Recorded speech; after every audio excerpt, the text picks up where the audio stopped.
How's it going, everyone? In today's video, I'll show you on how you can fix your Instax Mini 12 blinking with orange light. Now, I've mentioned this on previous videos. Basically, one of the most common issues why this happens is because our Instax is basically sensitive when it comes to battery voltages. So the first thing or the most common fix for this specific problem is to go ahead and change your batteries.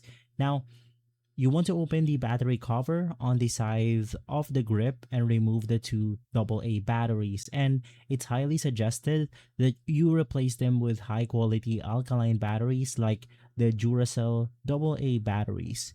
Ensure that you orient them according to the polarity plus and minus marks inside the compartment.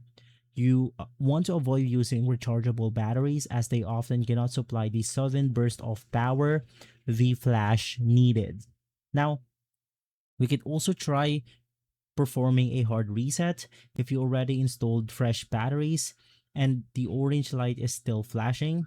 A system glitch might be preventing the flash from charging. So you want to turn the lens barrel to on position so that the camera is powered on. Open the battery compartment door and remove the batteries while the camera is running. Wait for around 10 to 15 seconds, then reinsert the batteries and close the door. From there, once again, this will reset internal glitches. You want to check the lens mechanism, and lastly, you want to reset the film pack just to make sure that everything is good to go. If this video has been helpful, leave a like, subscribe, and follow us for more videos like this. Thanks for watching.